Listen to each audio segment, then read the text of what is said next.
जय हिंद मेरे प्यारे विद्यार्थियों। आप सभी का स्वागत है आपके अपने YouTube चैनल सही ऑनलाइन क्लासेस पर। मेरे प्यारे विद्यार्थियों, आज की इस क्लास के माध्यम से हम आपको पढ़ाएंगे मेरे प्यारे विद्यार्थियों हिंदी व्याकरण। और हिंदी व्याकरण में आज का जो टॉपिक होगा उसका नाम होगा मेरे प्यारे विद्यार्थियों, उसका नाम होगा वाक्य, यानी कि वाक्य विचार। इससे पहले मेरे प्यारे विद्यार्थियों, मैंने आप सभी लोगों को वर्ण विचार पढ़ा दिया है। उसके बाद मेरे प्यारे विद्यार्थियों, मैंने आपको शब्द विचार पढ़ाया। तो शब्द विचार के बाद जिसकी बारी आता है हिंदी व्याकरण में, वह है मेरे प्यारे विद्यार्थियों वाक्य। तो आइए आज की इस क्लास के माध्यम से हम लोग यह जानेंगे कि आखिर में वाक्य कहते किसको हैं और वाक्य के कितने प्रकार होते हैं और उन प्रकार को समझेंगे। क्योंकि मेरे प्यारे विद्यार्थियों, यह सभी क्लास के विद्यार्थियों के लिए इम्पोर्टेंट है। चाहे आप क्लास 5 में हो, 6 में हो, 7 में हो, 8, 9, 10, 11, 12 या फिर कोई कंपटीशन एग्जाम की तैयारी कर रहे हैं, उन सारे विद्यार्थियों के लिए आज का यह सेशन बहुत ही इम्पोर्टेंट होगा। इसलिए मेरे प्यारे विद्यार्थियों, आप सब लोग ध्यान पूर्वक इस क्लास को देखेंगे और यदि बेहतर लगेगा आपको तो पहले पूरा क्लास को देख लीजिए एंड तक, उसके बाद अपने दोस्तों के पास इसे शेयर कीजिएगा। आपको बेहतर लगे तब, बेहतर ना लगे तो फिर छोड़ दीजिएगा। वाक्य को इंग्लिश में मेरे प्यारे विद्यार्थियों सेंटेंस कहते हैं। सेंटेंस कहते हैं मेरे प्यारे विद्यार्थियों, सबसे पहले हम लोग जानते हैं कि आखिर में सेंटेंस यानी कि वाक्य कहते किसको है। कहता है कि ऐसा शब्द समूह जो अपना अर्थ स्पष्ट कर दे वाक्य कहलाता है। मतलब ऐसा शब्दों का समूह होना चाहिए जिससे कोई अर्थ निकले, मीनिंग निकले। यदि मेरे प्यारे विद्यार्थियों शब्दों का सही क्रम है, शब्दों का सही समूह बनाया गया और उससे मेरे प्यारे विद्यार्थियों हिंदी यदि स्पष्ट तरीके से निकल पा रहा है, इसका मतलब कि वह शब्द समूह क्या हो जाएंगे, तो वाक्य हो जाएंगे। आगे इसे आप नोट में मेरे प्यारे विद्यार्थियों लिख सकते हैं कि वाक्य भाषा की एक संपूर्ण इकाई होता है। वाक्य जो होता है वो भाषा की ना एक संपूर्ण इकाई होता है, इसे याद रखें। मेरे प्यारे विद्यार्थियों, यहाँ नोट में लिखा गया कि कर्ता और क्रिया वाक्य के अनिवार्य अंग है। मेरे प्यारे विद्यार्थियों, कर्ता का मतलब हुआ सब्जेक्ट और क्रिया का मतलब हुआ वर्ब। यानी कि बिना सब्जेक्ट और वर्ब के मेरे प्यारे विद्यार्थियों वाक्य बन ही नहीं सकता है। इसलिए वाक्य बनाने के लिए कर्ता और क्रिया का होना अनिवार्य है, अर्थात कि वाक्य का यह दो इंपॉर्टेंट मेरे प्यारे विद्यार्थियों पार्ट है, अंग है। कहता है कि इसके बिना वाक्य नहीं बनते। बिना सब्जेक्ट और बिना वर्ब के वाक्य को आप नहीं बना सकते। चलिए मेरे प्यारे विद्यार्थियों, मैं जरा एग्जाम्पल आपको समझा देता हूं। एग्जाम्पल एक समझाता हूं, यहाँ पे जैसे गौर से देखेंगे।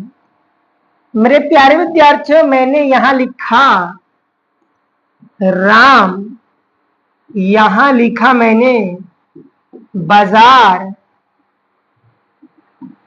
जा रहा है।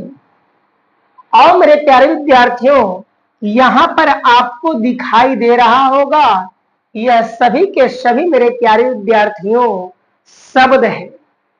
लेकिन यह शब्द जो दिया हुआ है उसका मेरे प्यारे विद्यार्थियों एक व्यवस्थित क्रम है। एक मेरे प्यारे विद्यार्थियों ऐसा क्रम है, ऐसा अरेंजमेंट है, एक ऐसे सीरीज में है जिससे अर्थ निकल रहा है कि राम जो है वह कहाँ जा रहा है, बाजार जा रहा है। लेकिन यदि इसी वाक्य को मेरे प्यारे विद्यार्थियों हम इस तरीके से लिख दें, इस तरीके से मेरे प्यारे विद्यार्थियों इसी वाक्य को लिख दे कि बाजार जा राम रहा है।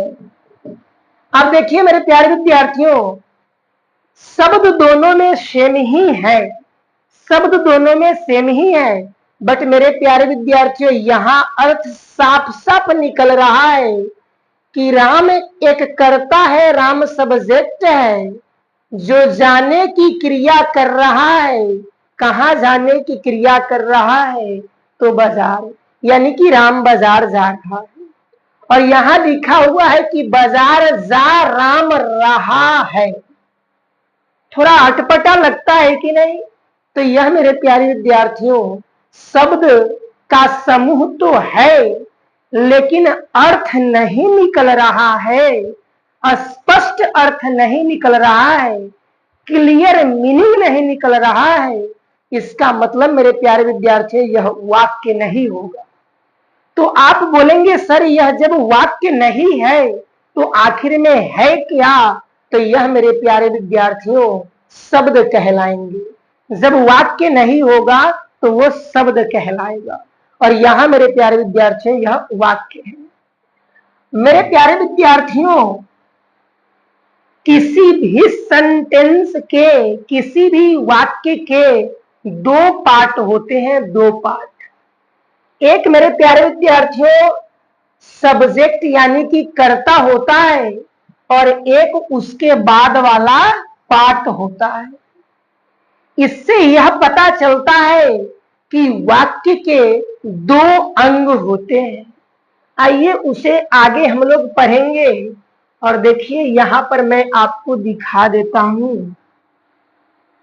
यहां देख लीजिए वाक्य के दो अंग होते हैं। मेरे प्यारे विद्यार्थियों अंग और प्रकार में अंतर है।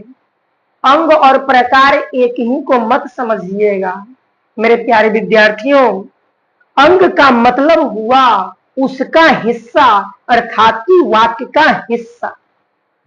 यानी कि वाक्य के दो अंग होते हैं, एक का नाम उद्देश्य और दूसरा का नाम है विधेय। इसे उद्देश्य को इंग्लिश में सब्जेक्ट कहते हैं और विधेय को इंग्लिश में प्रेडिकेट कहते हैं। अब आइए मेरे प्यारे विद्यार्थियों इसे मैं आपको डिटेल्स में समझाता हूं। डिटेल्स में आइए अब सबसे पहले जानते हैं नंबर 1 में कि आखिर में उद्देश्य कहते किसको है, उद्देश्य किसको कहा गया। तो कहता है कि वाक्य में जिसके बारे में कुछ कहा जाता है उसे उद्देश्य कहते हैं। वाक्य में, सेंटेंस में जिसके बारे में कुछ कहा जाएगा उसे मेरे प्यारे विद्यार्थियों उद्देश्य कहते हैं। लिखा गया कि उद्देश्य को कर्ता भी कहते हैं। कर्ता अर्थात कि मेरे प्यारे विद्यार्थियों सब्जेक्ट कहते हैं। ओके, अब देखिए जैसे एग्जाम्पल के माध्यम से समझते हैं कि आखिर में उद्देश्य कहते किसको है। राम फल खाता है, बच्चे पढ़ रहे हैं, और संस्कृत एक प्राचीन भाषा है। आपके बीच मेरे प्यारे विद्यार्थियों 3 एग्जाम्पल प्रस्तुत किया गया है। 3 एग्जाम्पल, राम फल खाता है, बच्चे पढ़ रहे हैं, और संस्कृत एक प्राचीन भाषा है। यहां राम मेरे प्यारे विद्यार्थियों उद्देश्य हो जाएगा, बच्चा उद्देश्य हो जाएगा, और संस्कृत उद्देश्य हो जाएगा। जो सब्जेक्ट होगा, जो कर्ता होगा, वह उद्देश्य होगा, और बाकी शेष मेरे प्यारे विद्यार्थियों विधेय कहलाता है। यह सभी के सभी मेरे प्यारे विद्यार्थियों विधेय कहलाएगा। आइए, मैंने नीचे लिख दिया है मेरे प्यारे विद्यार्थियों कि इन वाक्यों में, यानी कि इन तीनों वाक्यों में राम, देख रहे हैं राम, बच्चे देख लीजिए, तथा संस्कृत देख लीजिए, संस्कृत के विषय में कुछ बताया गया है। अतः ये मेरे प्यारे विद्यार्थियों उद्देश्य है, यानी कि कर्ता है। ओके, चलिए, दोनों समझने में प्रॉब्लम नहीं होना चाहिए। आइए बात करते हैं वाक्य के दूसरे अंग, जिसका नाम है विधेय। कहता है कि उद्देश्य के विषय में जो कुछ कहा जाए उसे विधेय कहते हैं। मेरे प्यारे विद्यार्थियों, उद्देश्य के विषय में जो कुछ कहा जाए वह मेरे प्यारे विद्यार्थियों विधेय कहलाता है, यानी कि प्रेडिकेट कहलाता है। नोट में मैंने लिखा है कि इसमें क्रिया, कर्म आदि आते हैं। इन वाक्यों में उद्देश्यों के बारे में कुछ न कुछ कहा जाता है। जैसे एग्जाम्पल है, राम फल खाता है, बच्चे पढ़ रहे हैं, संस्कृत एक प्राचीन भाषा है। यहाँ पर मेरे प्यारे विद्यार्थियों, यहाँ पर मेरे प्यारे विद्यार्थियों 3 एग्जाम्पल दिया गया। इसमें आपको विधेय बताना है, तो फल खाता है विधेय हो गया, पढ़ रहे हैं विधेय हो गया, और एक प्राचीन भाषा है, यह मेरे प्यारे विद्यार्थियों आपका विधेय हो गया। जो रेड से मैंने घेरा है वह विधेय हो गया, और जो यहाँ राम, बच्चे और संस्कृत देख रहे हैं यह मेरे प्यारे विद्यार्थियों उद्देश्य है, यानी कि कर्ता है। तो जो विधेय होता है मेरे प्यारे विद्यार्थियों, उनमें क्रिया के साथ साथ, मेरे प्यारे विद्यार्थियों, क्रिया के साथ साथ कर्म भी होते हैं। जैसे यहाँ देखिए, यह क्रिया है और फल जो है मेरे प्यारे विद्यार्थियों यह आपका क्या है, तो यह आपका मेरे प्यारे विद्यार्थियों कर्म है। यानी कि यह आपका क्रिया है, और क्रिया को इंग्लिश में मेरे प्यारे विद्यार्थियों वर्ब कहा जाता है, और यह जो फल है यह फल आपका कर्म है, और कर्म को मेरे प्यारे विद्यार्थियों ऑब्जेक्ट कहा जाता है। मैं बिल्कुल उम्मीद कर सकता हूं कि मैं इतनी बारीकी से चीजों को समझा रहा हूं कि आपको बिल्कुल समझने में कोई परेशानी नहीं होनी चाहिए। चलिए नेक्स्ट मेरे प्यारे विद्यार्थियों, आइए, मैंने अंडरलाइन ऊपर के एग्जाम्पल को कर दिया कि इन वाक्यों में फल खाता है, पढ़ रहे हैं, एक प्राचीन भाषा है, ये सभी के सभी मेरे प्यारे विद्यार्थियों विधेय है, और विधेय को इंग्लिश में प्रेडिकेट कहते हैं। चलिए आगे की बात कर ली जाए, तो आगे मेरे प्यारे विद्यार्थियों आगे है आपका, आगे है मेरे प्यारे विद्यार्थियों वाक्य के दो आधार, वाक्य भेद 2 आधार पर है। मेरे प्यारे विद्यार्थियों, अभी तक हमने वाक्य के अंग को पढ़ा कि वाक्य के कितने अंग होते हैं, तो 2 अंग हम लोगों ने पढ़ा। अब मेरे प्यारे विद्यार्थियों हम लोग पढ़ने जा रहे हैं वाक्य के भेद। लेकिन हिंदी व्याकरण में मेरे प्यारे विद्यार्थियों वाक्य के भेद के 2 आधार बताए गए हैं।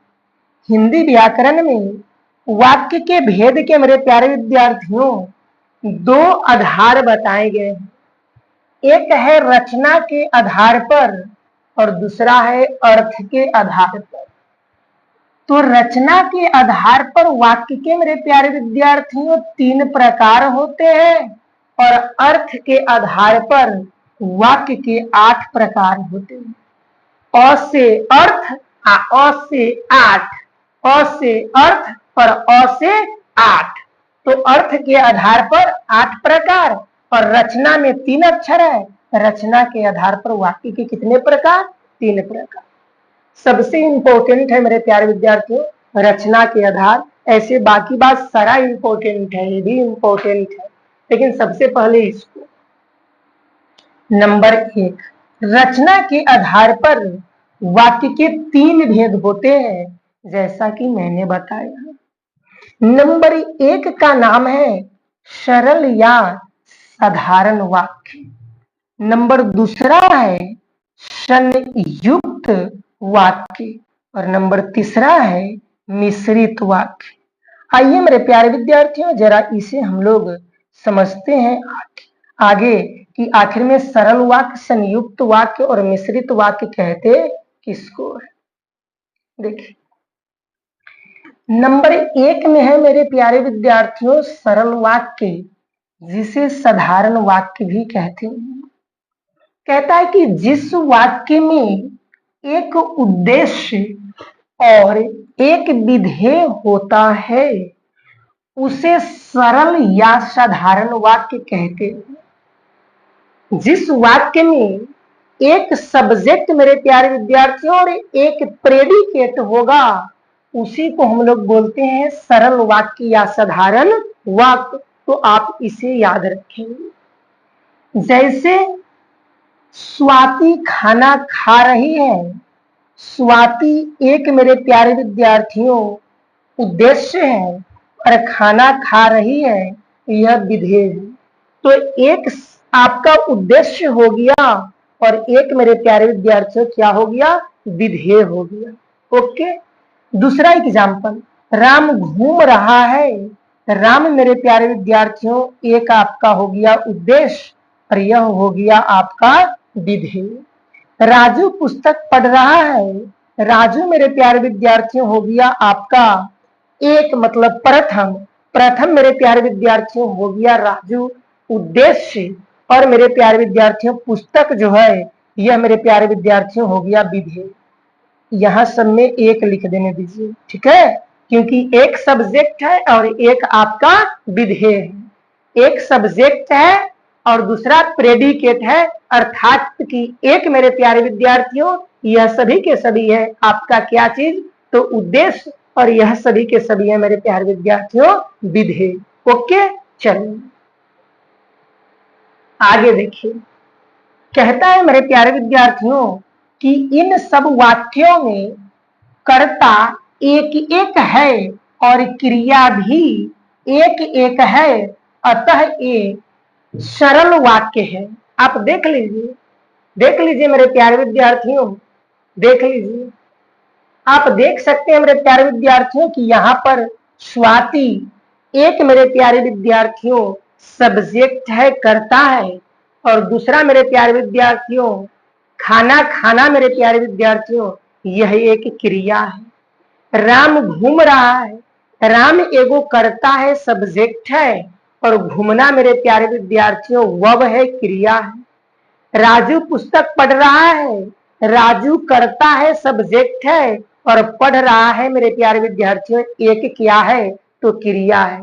तो जब मेरे प्यारे विद्यार्थियों एक आपका रहे सब्जेक्ट और एक रहे मेरे प्यारे विद्यार्थियों वर्ब, तो उसे ही मेरे प्यारे विद्यार्थियों हम लोग बोलते हैं कौन सा वाक्य? तो सरल वाक्य।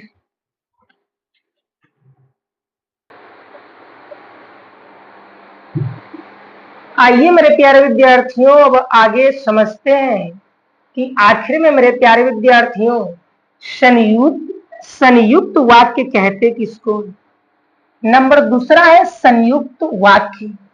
कहता है कि जिस वाक्य में 2 या 2 से अधिक स्वतंत्र वाक्य समुच्चय बोधक शब्द से जुड़े रहते हैं वह संयुक्त वाक्य कहलाता है। मेरे प्यारे विद्यार्थियों याद रखेंगे कि जिस वाक्य में 2 या 2 से अधिक स्वतंत्र वाक्य समुच्चय बोधक अवयव से यदि जुड़ जाए, कनेक्ट हो जाए, तो उसे ही संयुक्त वाक्य कहा जाता है। जैसे समुच्चय बोधक शब्द है कौन कौन? तो जैसे तब, और, वरना, किंतु, परंतु, इसीलिए, बल्कि, ताकि, या, एवं, तथा, अन्यथा, सभी के सभी मेरे प्यारे विद्यार्थियों क्या है? तो यह समुच्चय बोधक शब्द है। अब जैसे एग्जाम्पल देखा जाए, राधा ने खाना खाया, बस्ता उठाया और स्कूल चली गई, पहला एग्जाम्पल। दूसरा एग्जाम्पल, मोर नाच रहा है परंतु मोरनी चुपचाप बैठी। मेरे प्यारे विद्यार्थियों, आपको नजर आता होगा कि यहाँ परंतु दिया गया है। मेरे प्यारे विद्यार्थियों देखिए, परंतु यहाँ आपको और दिया गया।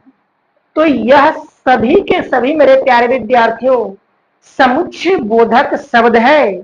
और जब मेरे प्यारे विद्यार्थियों दो या दो से अधिक वाक्य, यहाँ देखिए मेरे प्यारे विद्यार्थियों दो वाक्य, जब दो वाक्य मेरे प्यारे विद्यार्थियों समुच्चय बोधक अवयव किंतु परंतु लेकिन या और से जुड़ेगा तो वह होगा आपका संयुक्त वाक्य। और दो से अधिक भी रहेगा, जैसे यहाँ दो से अधिक है, राधा ने खाना खाया एक, बस्ता उठाया दो, स्कूल चली गई तीन वाक्य है और मेरे प्यारे विद्यार्थियों जुड़ा हुआ है और से, तो यह हो जाएगा आपका संयुक्त वाक्य। तो इस एग्जाम्पल को आप याद रखेंगे। यह सभी के सभी समुच्चय बोधक शब्द जो है वह इंडिकेट करेगा आपको संयुक्त वाक्य को पहचानने के लिए। ठीक है, चलिए, क्योंकि एग्जाम में पूछा ही जाता है इनमें से कौन संयुक्त वाक्य है और इनमें से कौन मिश्र या मिश्रित वाक्य है और इनमें से कौन सरल वाक्य है। तो एग्जाम्पल आपके एग्जाम में पूछे जाते हैं। आइए बात करते हैं नंबर तीसरा का बात करते हैं। और नंबर तीसरा है मेरे प्यारे विद्यार्थियों मिश्र वाक्य, या इसी को मिश्रित वाक्य भी कहते हैं। जिस वाक्य में एक प्रधान वाक्य होता है और अन्य उपवाक्य उस वाक्य पर आश्रित या गौण होते हैं, उसे मिश्रित या मिश्र वाक्य कहते हैं। डिफिनीशन को बारीकी से यदि आप समझेंगे तो फिर ऑब्जेक्टिव क्वेश्चन गलत नहीं होगा।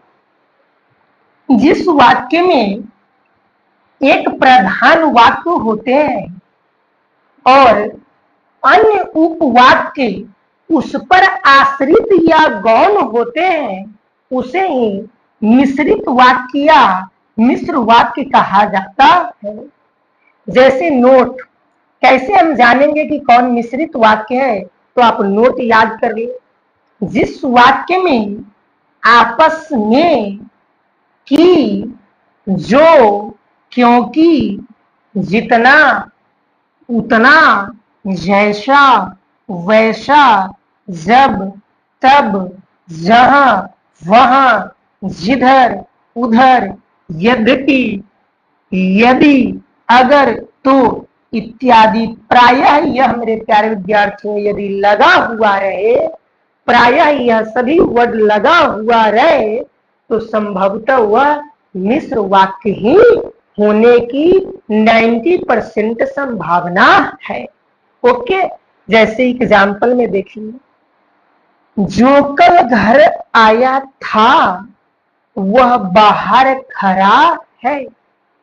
जो कल घर आया था वह बाहर खड़ा है। यहाँ मेरे प्यारे विद्यार्थियों आप देखेंगे जो है वह आपका मिश्र वाक्य है। देख लीजिए, यहाँ जो है ना, जो है आपका मिश्र वाक्य। अगला एग्जाम्पल है, यदि तुम भी मेहनत करोगे तो निश्चित सफल हो जाओगे। यहाँ मेरे प्यारे विद्यार्थियों आप गौर करेंगे, यहाँ यदि आया है, यहाँ तो आया है, तो यह आपका मिश्रित वाक्य है। तो इस मिश्रित वाक्य को पहचानने के लिए आपको नोट याद रखने की बहुत जरूरी है। ओके, अब आगे बढ़े। चल आगे बढ़ते हैं। आगे मेरे प्यारे विद्यार्थियों, अब हम लोग देखने वाले हैं अर्थ के आधार पर वाक्य के 8 भेद होते हैं। अर्थ के आधार पर वाक्य के कितने भेद होते हैं? तो 8 होता है। नंबर 1 है जिसका नाम है विधानवाचक। नंबर दूसरा है जिसका नाम है निषेधवाचक। तीसरा है इच्छावाचक। चौथा है प्रश्नवाचक। और पांचवा है आज्ञावाचक। और छठा है संकेतवाचक। सातवां है विषमयादि बोधक। और आठवां है संदेहवाचक। यह आठों के आठों वाक्य के मेरे प्यारे विद्यार्थियों अर्थ के आधार पर प्रकार दिया हुआ है, भेद दिया हुआ है। अब बारी आती है इन सबको मेरे प्यारे विद्यार्थियों क्रम से पढ़ने की। क्रम से पढ़ने की बारी आता है। तो आइए प्रथम को शुरू करते हैं, जिसका नाम है विधानवाचक। आइए पेन थोड़ा चेंज कर लेते हैं। विधानवाचक कहता है जिन वाक्यों से किसी कार्य के करने का सामान्य बोध होता है उसे विधानवाचक कहते हैं। डिफिनीशन को बारीकी से आप समझेंगे, बाकी बात नहीं, आराम से समझ में आ जाएगा। तो कहता है कि जिन वाक्यों से किसी कार्य के करने का सामान्य बोध हो तो उसे ही मेरे प्यारे विद्यार्थियों विधानवाचक कहते हैं। जैसे रोहित व्यायाम कर रहा है, दूसरा सीता अपना कार्य करती है। यह सभी के सभी मेरे प्यारे विद्यार्थियों साधारण कार्य है, इसीलिए इसे विधानवाचक मेरे प्यारे विद्यार्थियों वाक्य कहेंगे। इसे विधानवाचक वाक्य कहेंगे। ठीक है, चलिए अगले नंबर पर चलते हैं। और अगला नंबर होगा आपका नंबर दूसरा। नंबर दूसरा है मेरे प्यारे विद्यार्थियों, नंबर दूसरा निषेधवाचक। जिस वाक्य में किसी बात या काम के न होने का बोध हो उसे निषेधवाचक वाक्य कहते हैं, या वह निषेधवाचक वाक्य कहलाता है। निषेध का मतलब होता है मना करना। तो यदि मना का भाव प्रकट होगा तो वह निषेधवाचक वाक्य होगा। जैसे उसने खाना नहीं खाया, काम कोई हुआ नहीं, तो काम कोई नहीं हुआ तो निषेधवाचक हो गया। कक्षा में शोर मत मचाओ, तो कक्षा में पढ़ाई का काम होना था, काम नहीं होके कोई दूसरा ही काम हो गया। और यह काम मेरे प्यारे विद्यार्थियों मना किया जा रहा है कि कक्षा में शोरगुल मत करो। यदि मास्टर साहब नहीं है तो गप्पा नहीं लगाओ, कुछ न कुछ पढ़ो, काम करो। तो यहाँ क्या हो रहा है मेरे प्यारे विद्यार्थियों, नकारात्मक भाव प्रकट होता है। तो यदि नकारात्मक भाव प्रकट हो तो वह आपका निषेधवाचक वाक्य हो। चलिए नंबर तीसरा पर चलते हैं और नंबर तीसरा को देखते हैं। नंबर तीसरा है मेरे प्यारे विद्यार्थियों इच्छा वाचक वाक्य। इसमें इच्छा प्रकट हो। जिस वाक्य से दूसरों के लिए आशीर्वाद, कामना, इच्छा आदि का बोध होता है उसे इच्छा बोधक वाक्य कहते हैं। उसे इच्छा बोधक वाक्य कहते हैं। जिस वाक्य से दूसरों के लिए आशीर्वाद, कामना या इच्छा का बोध हो उसे इच्छा बोधक वाक्य कहते हैं। जैसे आपका जीवन सुखी हो, जुग जुग जियो, भगवान सबका भला करे, सदा खुश रहो।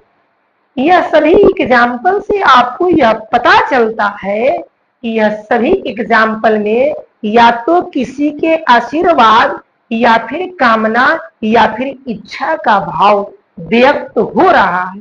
तो ऐसे वाक्य को ही इच्छा बोधक वाक्य कहते हैं। जैसे जुग जुग जियो आशीर्वाद दे रहा है, आपका जीवन सुखमय हो यह लोग कामना कर रहा है, भगवान सबका भला करे, भगवान से मेरे प्यारे विद्यार्थियों कामना कर रहा है कि हे भगवान सबका करो कल्याण, सबका सब विधि हो कल्याण, सबका भला करो ताकि सबका सब विधि हो कल्याण, सदा सुख रहो, यह मेरे प्यारे विद्यार्थियों आशीर्वाद है। आइए आगे चलते हैं, नंबर तीसरा को देखते हैं। तीसरा तो हो गया, चौथा को देखते हैं। नंबर चौथा है मेरे प्यारे विद्यार्थियों प्रश्नवाचक। कहता है कि जिस वाक्य का प्रयोग प्रश्न पूछने के लिए किया जाए उसे प्रश्नवाचक वाक्य कहते हैं।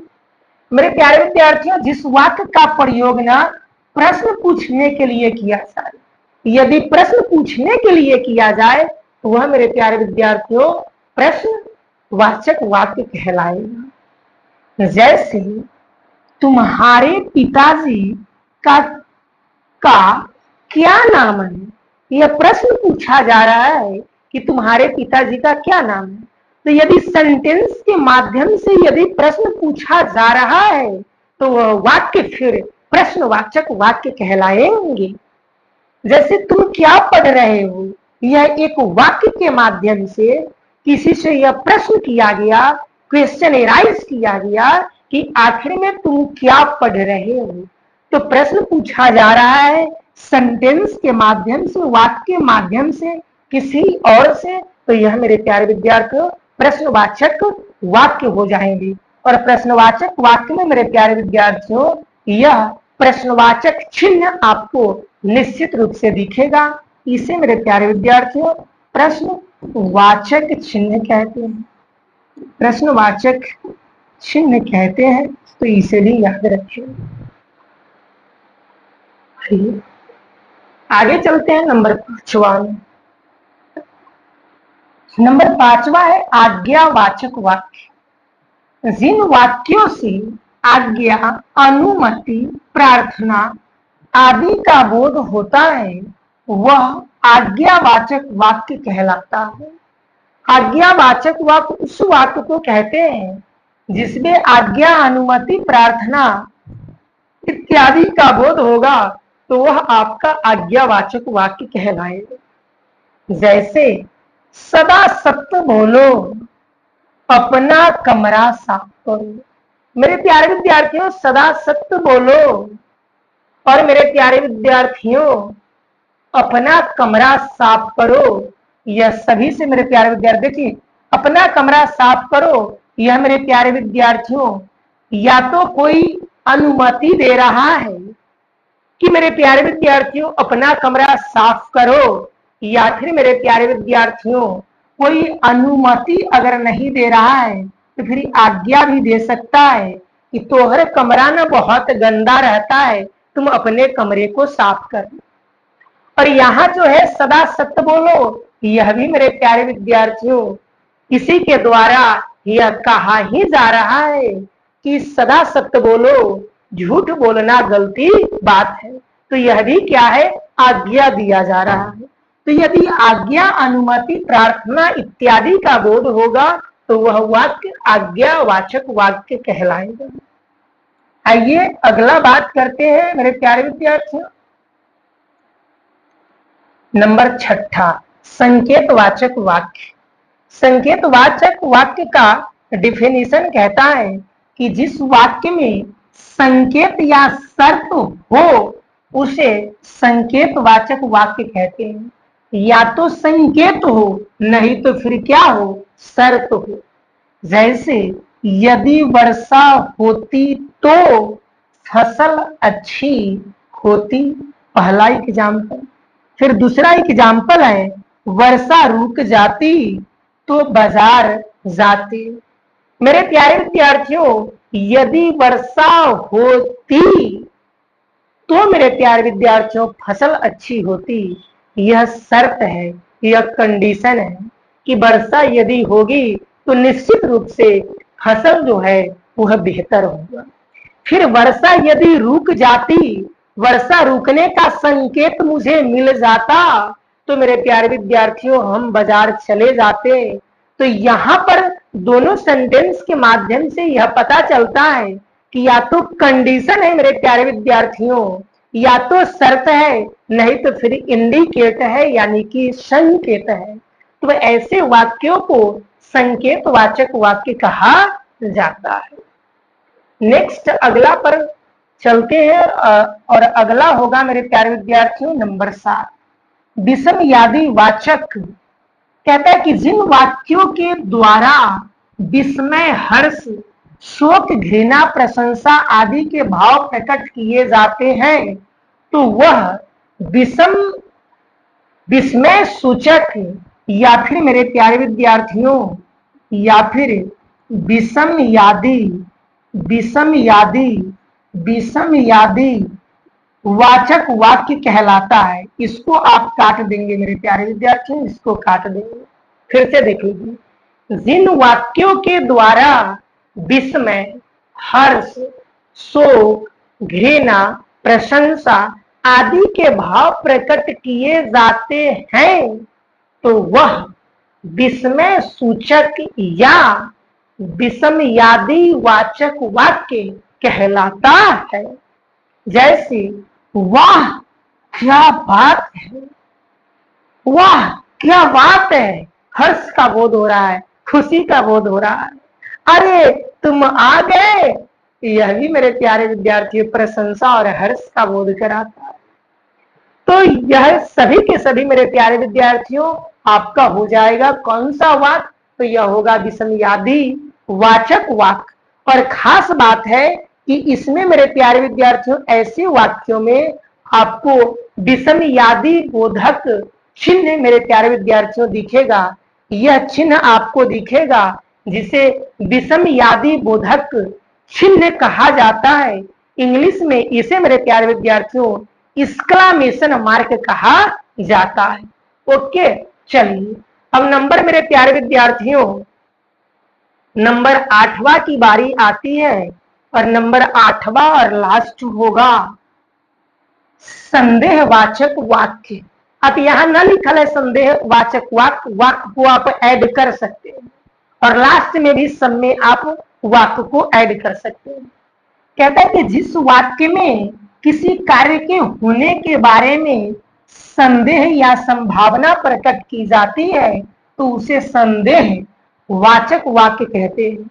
नाम से ही क्लियर होता है कि या तो इसमें संदेह होगा नहीं तो संभावना होगा। तो संदेह या संभावना की बोध हो तो फिर वह संदेह वाचक वाक्य कहलाएगा। जैसे मेरे प्यारे विद्यार्थियों, पता नहीं राधा आएगी या नहीं, यह संदेह है। संदेह है मेरे प्यारे विद्यार्थियों कि पता नहीं आज राधा आएगी कि नहीं आएगी। दूसरा वाक्य है आज पिताजी आ सकते हैं, आज पिताजी की आने की क्या है संभावना है। तो यही था मेरे प्यारे विद्यार्थियों संदेहवाचक वाक्य। तो मैंने पूरा वाक्य को मेरे प्यारे विद्यार्थियों वन शॉट में खत्म कर दिया। मेरे प्यारे विद्यार्थियों पूरा वाक्य मैं उम्मीद करता हूं कि यह क्लास आपको बेहद लगा होगा, बेहतर लगा होगा। यदि बेहतर लगा है तो अपने मित्रों के पास भी इस क्लास के लिंक को निश्चित रूप से शेयर कीजिए ताकि उनका भी कल्याण हो जाए। और सबको मेरे प्यारे विद्यार्थियों आप पढ़ते रहे। मैं जब ऑब्जेक्टिव क्वेश्चन को करवाऊंगा उस समय मेरे प्यारे विद्यार्थियों आपको और मजा आने वाला है। एक बार थ्योरी आप पढ़ ले, नोटबुक पर लिख ले और उसके बाद जब ऑब्जेक्टिव सेशन लेकर के आऊंगा तब वहां पर आप लोग जुड़ के और तब प्रश्नों का उत्तर दीजिएगा। मजा नहीं आया तो फिर आप हमें कहिएगा। चलिए क्लास को इंद तक देखने के लिए, अंत तक देखने के लिए आप सबों को प्रेम सर तहे दिल से धन्यवाद देते हैं। थैंक यू, फिर मिलते हैं नेक्स्ट क्लास में।